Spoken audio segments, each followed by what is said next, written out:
اللهم انفعنا بما علمتنا وعلمنا ما ينفعنا وزدنا علما وبارك لنا في علمنا وارزقنا الإخلاص في القول والعمل كاملا وعلما نافعا لا ينسى وتوفيقا دائما وصحة ويقينا وعافية. اللهم افتح لنا كل خير، اللهم افتح لنا كل خير، اللهم افتح لنا كل خير، آمين يا رب العالمين.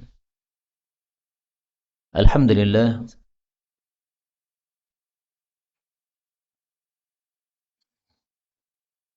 kaum muslimin rahimani wa rahimakumullah. Kita lanjutkan pengajian tafsir Al-Quran satu hari satu halaman.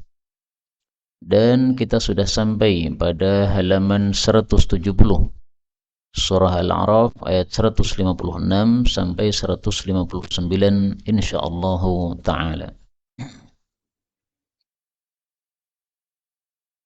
أعوذ بالله السميع العليم من الشيطان الرجيم من همزه ونفخه ونفثه واكتب لنا في هذه الدنيا حسنة وفي الآخرة إنا هدنا إليك قال عذابي أصيب به من أشاء ورحمتي وسعت كل شيء فسأكتبها للذين يتقون ويؤتون الزكاة والذين هم بآياتنا يؤمنون الذين يتبعون الرسول النبي الأمي الذي يجدونه مكتوبا عندهم في التوراة والإنجيل يأمرهم بالمعروف وينهاهم عن المنكر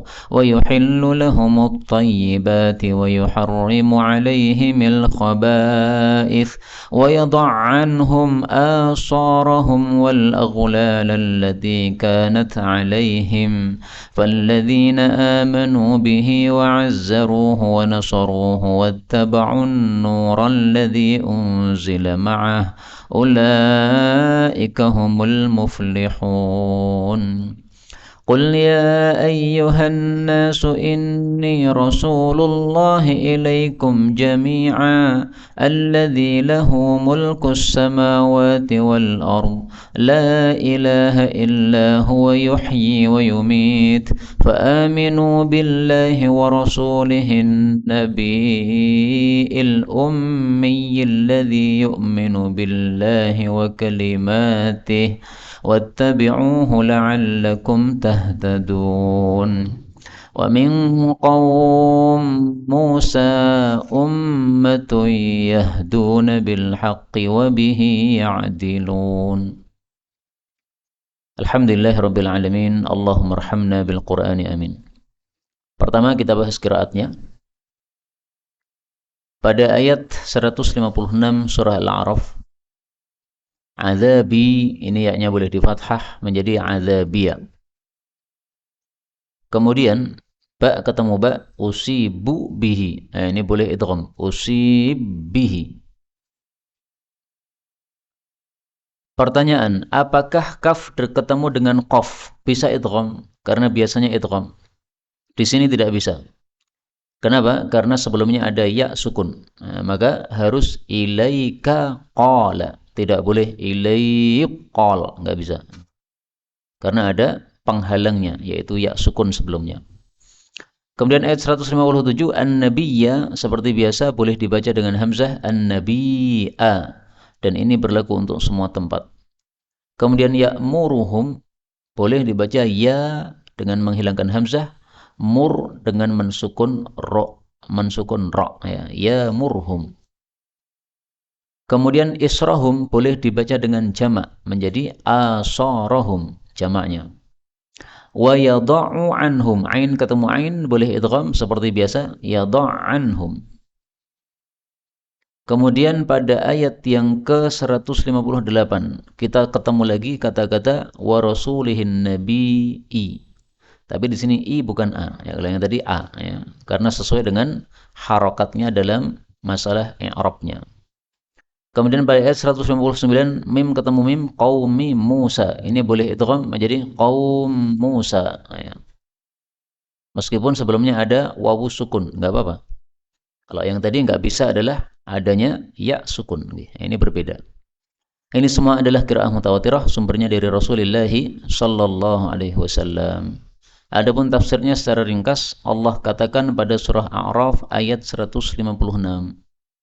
Waktub dan catatlah atau tetapkanlah lana untuk kami fi hadhihi dunya di dalam kehidupan dunia ini hasanatan kebaikan wa fil akhirah juga di akhirat kebaikan. Inna sesungguhnya kami hudna kami tobat ilaika kepada engkau ya Allah.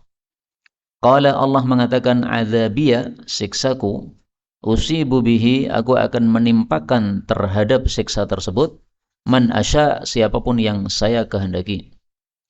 Adapun sebaliknya wa rahmati rahmatku wasi'at mencakup kulla syai segala sesuatu. Fasa'aktubuha maka saya akan menetapkan rahmat itu lilladzina yattaqun khusus bagi orang-orang yang bertakwa wa yu'tunaz zakah dan mereka membayarkan zakat walladzina hum dan mereka dan orang-orang yang mereka itu biayatina yuminun terhadap ayat-ayat kami mereka beriman.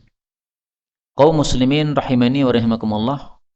Ayat ini kelanjutan doa Nabi Musa yang disebutkan pada ayat 155 sebelumnya. Pada ayat 155 Nabi Musa membaca doa anta waliyuna faghfir lana warhamna wa anta khairul ghafirin. Nah, kemudian beliau melanjutkan doanya waktub lana fi hadhihi dunya hasanatan wa fil akhirah. Dan doa ini disebut doa sapu jagat. Boleh dibaca Rabbana atina fid dunya hasanah wa fil akhirati hasanah. Boleh juga seperti surat A'raf ini waktub lana fi hadhihi dunya hasanatan wa fil akhirah. Rata-rata orang taunya doa sapu jagat Rabbana atina ya. Tetapi waktub lana ini juga ada dalam Al-Qur'an dan maknanya adalah sama. Bedanya ini adalah doanya Nabi Musa alaihi salatu wassalam. Nah, doa sapu jagat ini termasuk doa yang paling sering dibaca oleh Rasulullah sallallahu alaihi wasallam. Karena aktsara da'wah adalah doa yang terbanyak dibaca oleh Nabi. Rabbana atina fid dunya hasanah wa fil akhirati hasanah wa qina adzabannar. Hadis muttafaqun alaih. Berikanlah kami di dunia kebaikan. Sebagian orang salah paham, dikira kebaikan dunia itu adalah kekayaan. Ini tidak benar. Kaya tapi pelit, tidak mengeluarkan zakat. Ini bukan kebaikan, tapi ini adalah keburukan. Maka mau miskin, mau kaya, kalau dia taat kepada Allah Subhanahu wa Ta'ala, itu adalah apa? Hasanah, kebaikan. Nah, maka termasuk kebaikan dunia ini adalah kalau kita mendapatkan kesehatan atau kita mendapatkan kekayaan, kemudian kekayaan dan kesehatan itu menambah pahala kita di hadapan Allah Subhanahu wa Ta'ala. Tetapi kalau menambah dosa, maka itu bukanlah hasanah. Adapun fil akhirah, kebaikan di akhirat intinya adalah dua. Yang pertama, mendapat ampunan dari Allah. Yang kedua, mendapat ridha Allah Subhanahu wa Ta'ala. Sebagaimana disebutkan oleh Allah Subhanahu wa Ta'ala pada surat yang lain. Wa fil akhirati 'adzabun syadidun wa maghfiratum minallahi wa ridwan. Surat Al-Hadid ayat 20. Dan di akhirat hanya ada dua. Ada kalanya siksa yang dahsyat, ada kalanya ampunan dari Allah dan keridhaan. Kalau mendapatkan maghfirah, ampunan, maka selamat dari neraka. Kalau mendapatkan ridwan, keridhaan, maka masuk ke dalam surga. Dan itulah intinya akhirat. Selamat dari neraka, masuk surga. Mudah-mudahan semua kita masuk surga tanpa hisab, tanpa azab. Amin ya rabbal alamin. Kemudian Nabi Musa mengatakan, Inna hudna, sesungguhnya kami tobat kepada engkau. Nah, dari kata-kata hudna, inilah kemudian orang-orang Yahudi disebut Yahudi. Jadi Yahudi disebut Yahudi kenapa? Karena mereka hadu, mereka tobat. Mereka mengatakan hudna, kami tobat kepada engkau. Meskipun ada tafsiran yang lain, yaitu sebagian ulama katakan Yahudi disebut Yahudi itu karena yatahawwad, yaitu mandok-mandok gini ketika membaca kitab suci mereka atau ketika mereka ibadah, seperti yang kita lihat. Kemudian Allah Subhanahu wa Ta'ala katakan bahwa siksaku saya berikan kepada siapapun yang saya kehendaki. tetapi bukan berarti Allah zalim. Karena yang Allah kirimi siksa itu hanyalah orang-orang yang berhak disiksa, yaitu mereka yang tidak taat kepada Allah Subhanahu wa taala. Bukan berarti Allah terserah menyiksa siapapun, orang sujud juga disiksa, tidak begitu. Adapun kalau ada orang sujud sedang pengajian tiba-tiba terkena gempa kemudian mati, itu bukan siksa, tetapi itu adalah rahmat. Hadis yang sahih menunjukkan bahwasanya mati tertimpa benda yang berat atau reruntuhan itu adalah mati syahid. Rasulullah sallallahu alaihi wasallam bersabda, "Inna syuhada'a ummati idzan laqalilun."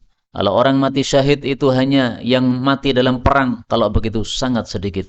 Kemudian beliau menjelaskan, al-mat'unu syahid, yang sakit perut kemudian al-mat'unu syahadah, orang yang terkena ta'un yaitu apa?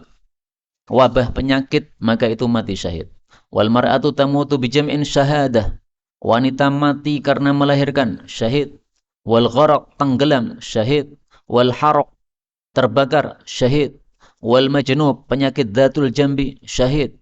Kemudian dalam hadis yang lain Rasulullah sallallahu alaihi wasallam mengatakan wal hadm,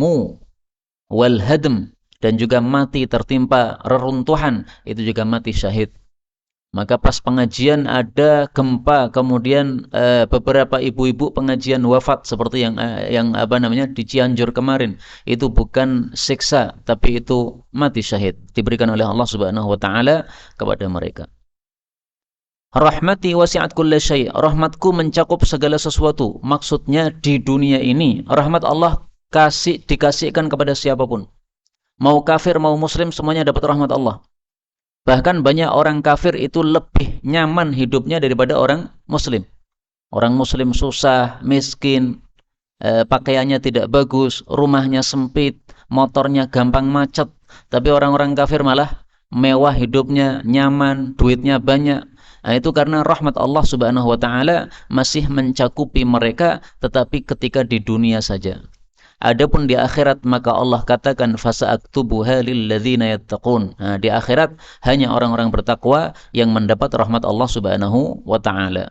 Sebagaimana disebutkan pada ayat yang lain, wa kana bil mu'minina rahima. Surat Ahzab ayat 43. Dan adalah Allah khusus kepada orang-orang beriman maha rahmat. Maka rahmatnya Allah untuk orang beriman itu disebut rahim, rahmatnya Allah kepada semua manusia disebut Rahman, Ar-Rahmanir Rahim. Yang dimaksud yu'tunaz zakat, membayarkan zakat, ini mencakup dua. Zakat itu ada dua macam. Ada zakatul mal, zakat harta, membersihkan harta. Ada zakatun nafas atau tazkiyatun nafas, membersihkan diri. Zakatun nafas, membersihkan diri, disebut juga oleh Allah dalam Al-Quran. Zakkaha. Pada surat Asy-Syams ayat 9.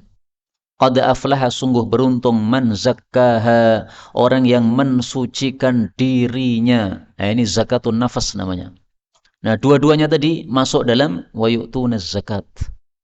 Jadi, kalau harta kita sudah mencapai nisab, hendaklah kita keluarkan zakatnya. Itu namanya yu'tunaz zakat. Kemudian kekotoran hati kita dibersihkan, itu namanya juga yu'tunaz zakah. Maka zakatun nafas itu mencakup dua hal. Yang pertama adalah takhliyah, mengosongkan dari perkara-perkara yang buruk. Kemudian tahliyah, menghiasi dengan perkara-perkara yang baik. Iri dengki itu harus dikosongkan, namanya takhliyah. Diisi dengan kebaikan, cinta sesama muslim, sayang sesama muslim, mendoakan sesama muslim, nah, itu tahliyah. Kemudian Allah Subhanahu wa taala menjelaskan lebih rinci lagi siapa-siapa mereka yang bertakwa yang berhak mendapatkan rahmat Allah itu. Allah katakan alladzina, yaitu orang-orang yang yattabi'una, mereka mengikuti ar-rasula, rasul itu, yaitu Nabi Muhammad sallallahu alaihi wasallam. Taunya dari mana? Dari ayat berikutnya, yaitu an-nabiyya, seorang nabi, al-ummiyya, seorang ummi yang tidak bisa baca tulis, tidak bisa ngitung. Alladzi yajidunahu maktuban, tidak bisa ngitung maksudnya tidak pakai hitungan, tetapi bisa menghitung. Alladzi, zat yang yajidunahu, mereka mendapatinya, maktuban, tertulis, indahum, pada mereka, fit taurati wal injil, di dalam kitab Taurat dan Injil. Jadi sifatnya orang-orang bertakwa adalah mengikuti petunjuk Rasulullah sallallahu alaihi wasallam. Maka ayat ini adalah salah satu dari sekian dalil yang sangat banyak yang menunjukkan wajibnya mempelajari sunnah-sunnah Rasulullah sallallahu alaihi wasallam. Bagaimana mungkin kita bisa mengikuti Nabi kalau kita tidak tahu perintah Nabi? Nah, supaya tahu perintah Nabi, kita harus pelajari sabda-sabda Nabi sallallahu alaihi wasallam. Maka mempelajari Quran hukumnya wajib, sama dengan mempelajari sunnah hukumnya juga wajib. Di masjid ini ada pengajian tafsir malam seperti ini. Di malam yang lain ada pengajian hadis. Nah, ini saling menyempurnakan. Ya. Satunya belajar tafsir, satunya belajar hadis. Maka silahkan diikuti kalau ada jadwalnya masih ada. Saya nggak ngerti masih ada atau tidak. Nah, ini adalah melengkapi antara Quran dan hadis. Rasul sallallahu alaihi wasallam mencela orang-orang yang tidak mau terima hadis Nabi sallallahu alaihi wasallam. Beliau mengatakan, ala inni utitul kitaba mislahu ma'ah. Sesungguhnya saya diberi oleh Allah Alkitab, yaitu Quran, dan semisalnya bersamanya, yaitu as-sunnah. Ala yushiku rajulun syaba'an. Nyaris akan ada orang yang perutnya kenyang. Ala arikati, santai-santai di atas dipan. Yaqulu alaikum bihadzal Quran. Dia mengatakan, pegangilah Quran saja. Fama wajadtum fihi min halin fa'ahilluh. Yang halalkan Quran dihalalkan.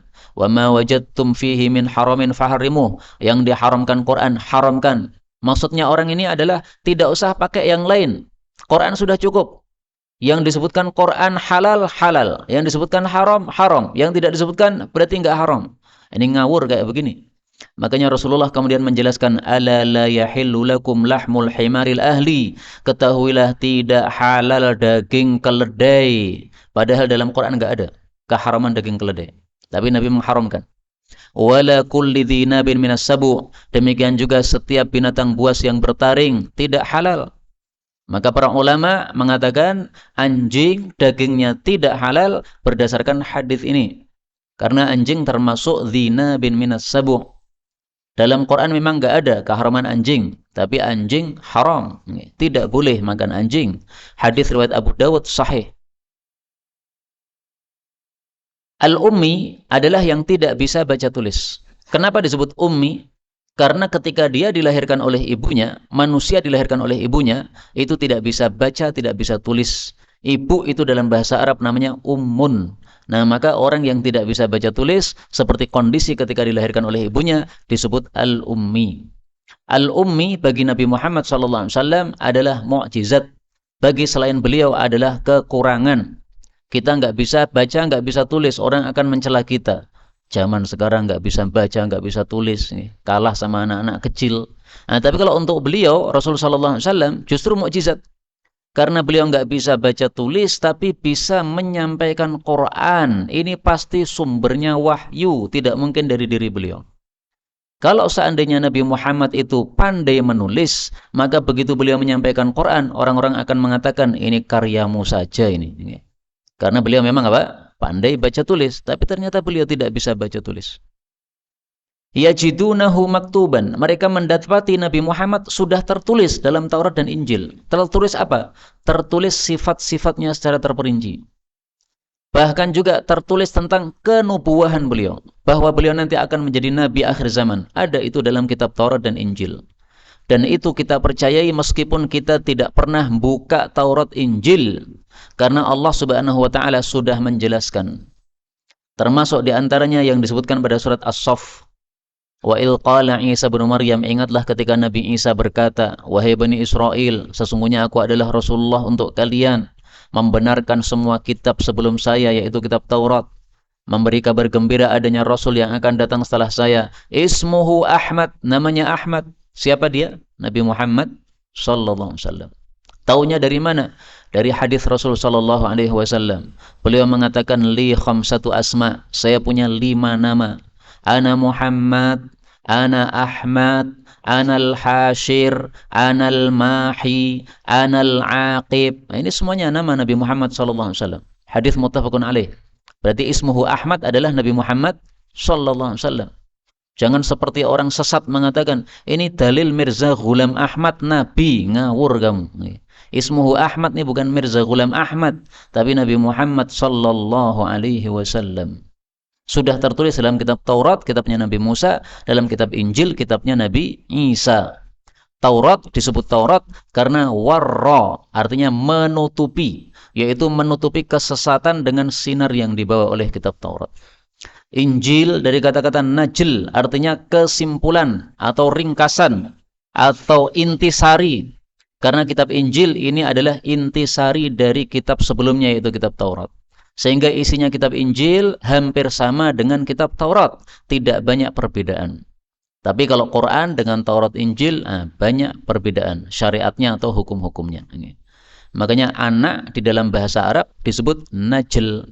Kenapa? Karena anak itu intisari dari bapaknya. Dari bapaknya keluar air mani ini mengambil dari seluruh tubuh, anggota tubuh bapaknya. Sehingga anak seringkali mirip sama bapaknya. Mirip gaya bicaranya, mirip langkah kakinya, mirip sifat-sifatnya, mirip tingkah-tingkahnya. Itu karena merupakan najl atau apa namanya? Intisari dari bapaknya.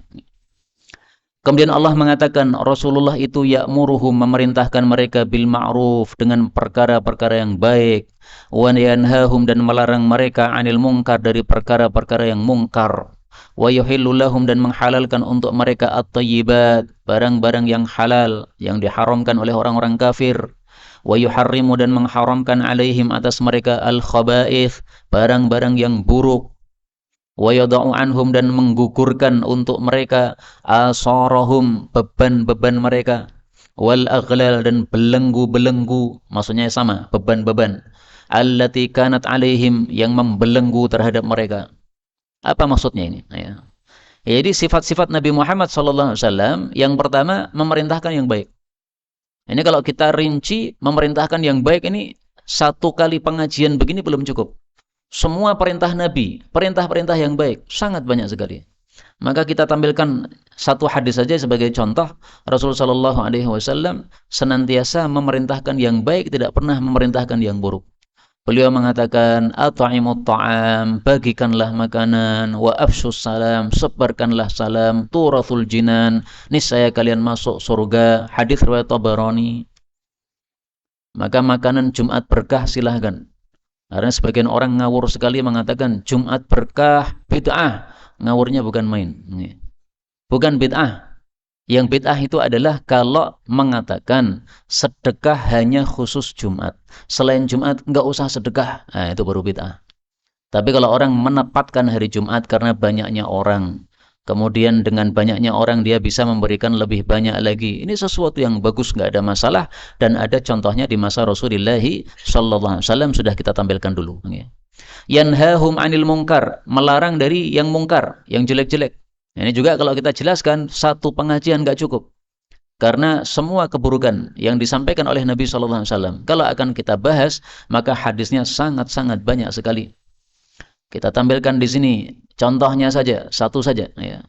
Dalam masalah perang pun Rasulullah melarang dari keburukan.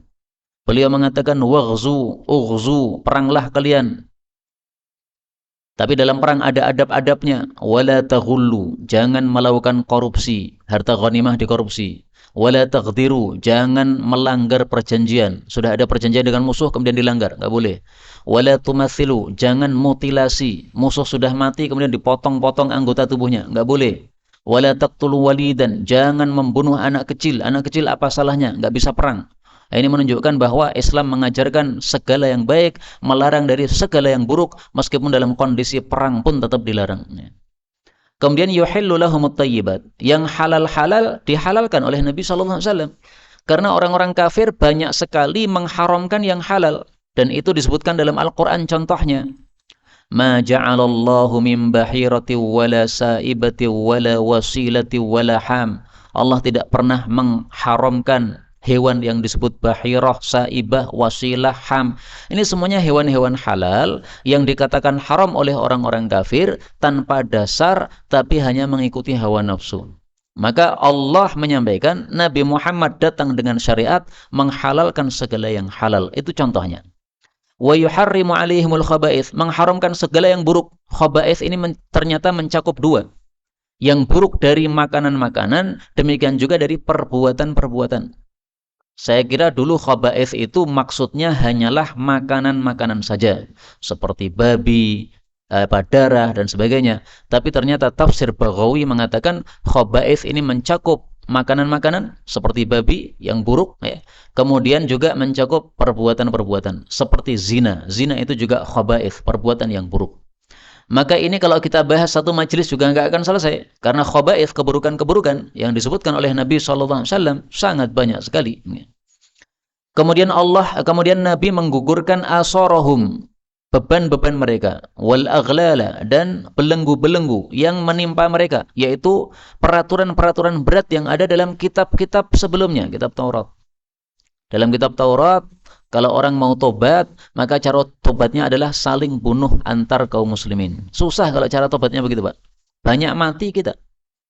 Demikian juga dalam kitab mereka, kalau hari Sabtu tidak boleh bekerja. Hari Sabtu fokus ibadah. Nah, Rasulullah bawa syariat yang mudah.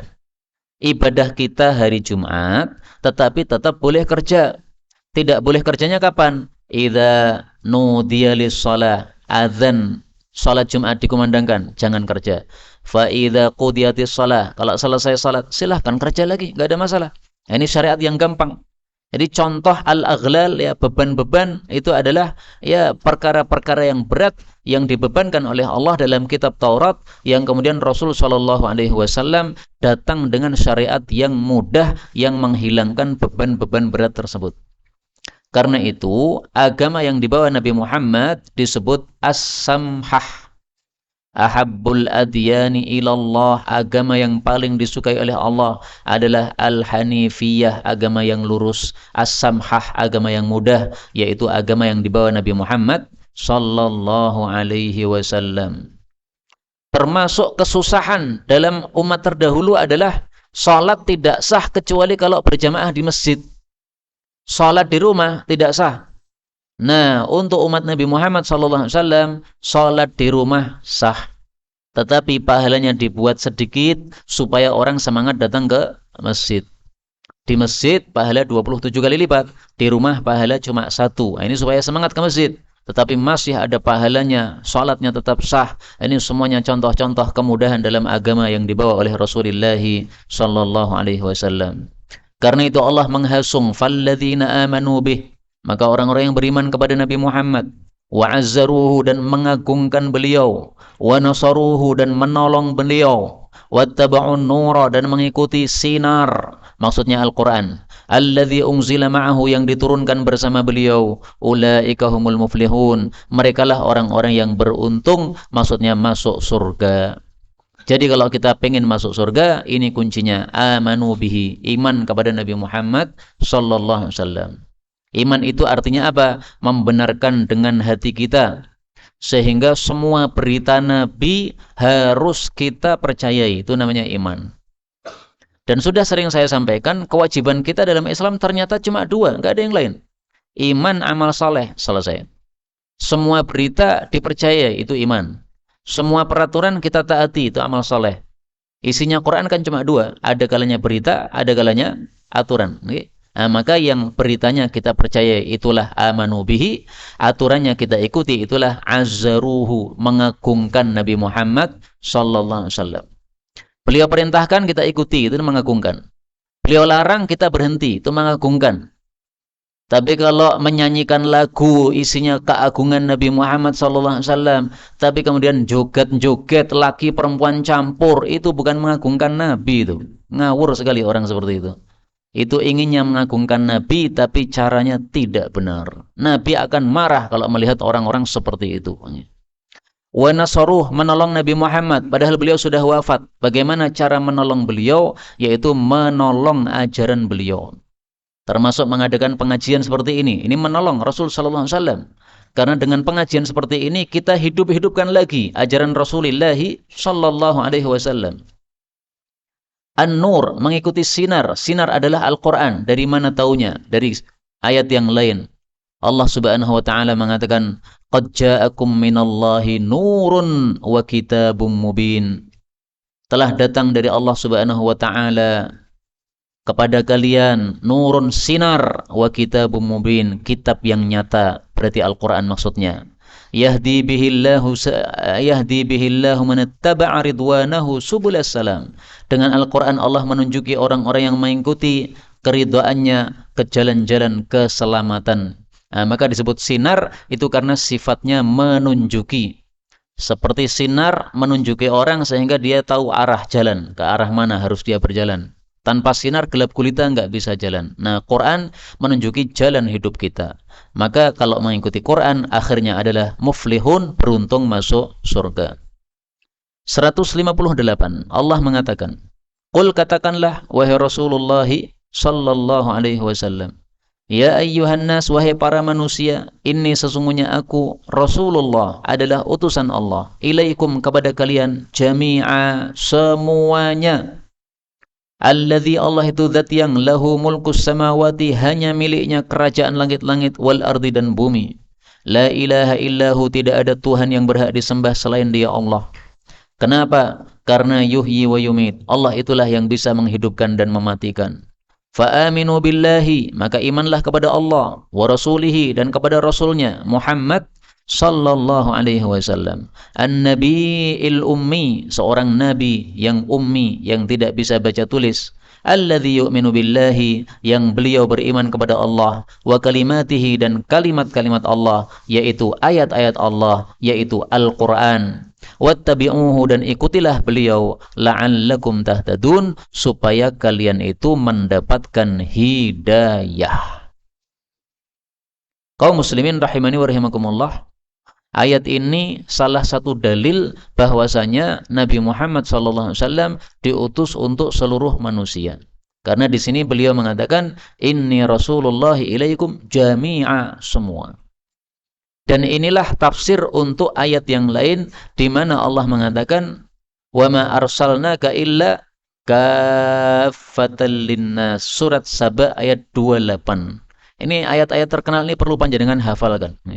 Kalau perlu ditulis, Saba ayat 28, surat 34 ayat 28, dalil Rasulullah diutus seluruh manusia. Kalau mau dikuatkan lagi tambah surat Al-A'raf ayat 158, inni Rasulullah ilaikum jami'a. Kalau panjenengan sering ngapalkan begini, lama-lama nanti panjenengan jadi Ustadz Adi Hidayat, apal nomor-nomor ayat. Kalau saya nomor-nomor nggak apal, nomor HPW rapal. Maka ini termasuk keistimewaan Rasulullah sallallahu alaihi wasallam. Rasulullah mengatakan, fuddiltu, aku diberi kelebihan oleh Allah, bi arba'in, dengan 4 perkara. Salah satunya adalah Rasulullah diutus untuk seluruh manusia. Beliau mengatakan, fuddiltu 'alal anbiya bi khamsin, saya diberi kelebihan atas seluruh nabi yang lain 5 perkara. Dalam hadis yang lain 4 perkara. Bu'ithu ilan nasi kafah, saya diutus kepada seluruh manusia, dan seterusnya. Ini hadis yang sahih dan sangat terkenal. Kemudian beliau menjelaskan bahwa Allah yang mengutusnya itu adalah lahu mulkus samawat, memiliki kerajaan langit dan bumi. Maksudnya Allah lah yang mengatur langit bumi. Apakah ada selain Allah mengatur langit bumi? Tidak ada. Maka perkataan sebagian sufi yang mengatakan bahwa ada manusia-manusia, wali-wali Allah yang bertugas mengatur langit bumi, ini perlu dalil perkataan seperti ini. Kalau tanpa dalil nggak bisa diterima.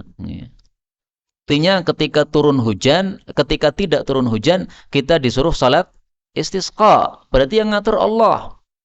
Kalau memang yang ngatur adalah wali, ya sudah, suruh aja walinya untuk menurunkan hujan, selesai. Tapi ternyata tidak seperti itu. Kita disuruh untuk kumpul di lapangan, termasuk wali-wali Allahnya kumpul di lapangan, istisqa. Nah, ini menunjukkan bahwa yang ngatur hanya Allah. Wali-wali itu bukan mengatur langit bumi, tidak ada. La ilaha illahu, tidak ada Tuhan yang berhak disembah selain Allah. Ini untuk orang-orang mukmin yang tingkatan biasa, seperti itu adalah maknanya. Untuk tingkatannya lebih tinggi lagi, maka la ilaha illallah bisa bermakna la maqsuda illallah, tidak ada yang dituju selain Allah. Jadi kita bicara tujuannya karena dapat ridha Allah. Makan juga tujuannya supaya dapat ridha Allah. Itu kalau tingkatnya sudah lebih tinggi lagi, Pak. Kalau tingkatan biasa ya makan karena ada makanan di depan kita. Ya, udah makan aja. Nggak ada tujuan apa-apa. Tapi kalau orang tingkatnya sudah tinggi, apapun yang dilakukan semuanya dituju untuk Allah Subhanahu wa taala. Kalau tingkatannya lebih tinggi lagi, maka ini bisa bermakna la masyhuda illallah. Tidak ada yang tampak selain Allah Subhanahu wa taala. Maka melihat manusia siapapun juga enggak takut. Kenapa? Tidak tampak. Yang tampak hanyalah zat yang menciptakannya. Sebagaimana perkataan Ali bin Abi Thalib, wa fi kulli syai'in ayatu tadullu ala annahu wahidu. Segala sesuatu di atas muka bumi ini adalah merupakan tanda-tanda bahwasanya Allah itu Maha Esa. Maka wali-wali Allah melihat makhluk-makhluk Allah, yang teringat bukan makhluk itu, tapi yang teringat adalah orang yang menciptakannya, zat yang menciptakannya, yaitu Allah Subhanahu wa taala. Nah, maka mari kita tingkatkan iman kita supaya menjadi tingkatan yang kedua dan ketiga tadi. Kemudian Allah Subhanahu wa taala menegaskan wattabi'uhu la'allakum tahtadun. Ikuti nabi supaya kalian dapat hidayah. Ini semakna dengan ayat yang lain di mana Allah mengatakan pada surat An-Nur ayat 54, wa in tuti'uhu tahtadu. Kalau kalian mengikuti nabi, kalian akan dapat hidayah. Maka hidayah tidak bisa dicari dengan Quran tok-til, enggak bisa. Quran saja enggak cukup. Kenapa? Karena as-sunnatu syarhun lil Quran. Sunnah Nabi, hadis Nabi adalah penjelasan untuk Quran. Quran itu biasanya hanya global. Terperincinya pada hadis Nabi SAW. Quran mengatakan aqimus shalah, tegakkan salat. Rinciannya mana? Enggak ada di Quran. Salat duhur, asar, maghrib, isya, subuh, waktu-waktunya kapan, berapa rakaatnya, semuanya dalam hadis Nabi SAW.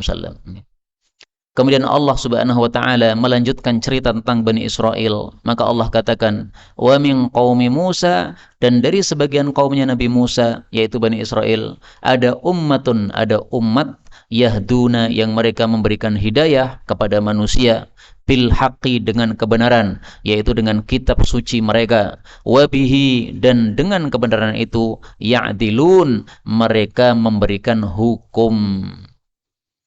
Ini bukan berarti bahwa orang-orang yang sekarang ini agamanya Yahudi itu ada umat-umat yang membawa petunjuk, bukan, ya. Tapi maksudnya dari umatnya Nabi Musa itu tidak semuanya menyimpang seperti yang disebutkan di sebelum-sebelumnya, tidak. Tapi ada juga orang-orang yang baik. Jadi umatnya Nabi Musa tidak semuanya membangkang, tidak. Ada yang membangkang, menyembah berhala seperti yang kemarin diceritakan. Ada juga yang tidak membangkang kepada Nabi Musa alaihissalatu wassalam. Adapun setelah Nabi Musa wafat, maka orang-orang yang mengikuti Nabi Musa ini pasti akan beriman kepada Nabi Muhammad sallallahu alaihi wasallam. Kalau mereka betul-betul ikuti Nabi Musa, pasti akan tinggalkan kitab Taurat mereka, kemudian berganti dengan kitab Al-Quran. Karena itulah perintah Nabi Musa kepada mereka. Nabi Musa ketika hidup berpesan, nanti kalau ada Nabi lagi namanya Ahmad atau Muhammad, ikuti. Berarti Tauratnya harus ditinggalkan. Dengan kata lain, kitab Taurat itu sudah kadaluarsa, sudah nggak berfungsi lagi. Kitab Injil juga begitu, sudah kadaluarsa. Bukan berarti isinya batil, bukan. Tapi isinya cocok untuk umat terdahulu. Nah, umat terdahulu sudah habis, ya sudah, berarti sudah selesai. Masanya sudah selesai. Dalilnya sangat banyak untuk masalah ini, ya. Saya tampilkan nih. Rasulullah sallallahu alaihi wasallam bersabda, "Lau nazala Musa," andaikan sekarang ini Nabi Musa turun, andai. "Fattaba'tumuh," lalu kalian ikuti dia. "Wa taraktumuni," kalian tinggalkan saya Nabi Muhammad. "La dhalaltum," sungguh kalian sesat. Jadi Nabi Musa turun bawa kitab Taurat, kita ikuti, sesat kita. Kenapa? Kitab Taurat tidak cocok untuk umat akhir zaman, itu untuk umat terdahulu. Beliau kemudian menjelaskan, "Ana hadzukum," saya ini jatah kalian, minan nabiyyin, nabi yang diberikan untuk kalian saya. "Wa antum hadzi minal umam," dan kalian itu adalah jatah saya dari umat-umat yang diciptakan oleh Allah Subhanahu wa taala. Hadis riwayat Baihaqi dalam Syu'abul Iman, derajatnya hasan. Ini saja yang dapat disampaikan, betulnya dari Allah Subhanahu wa taala, dan kalaupun ada salahnya Astaghfirullahal azim li wa lakum walhamdulillahi rabbil alamin. Sisa waktu kalau ada pembahasan dipersilahkan.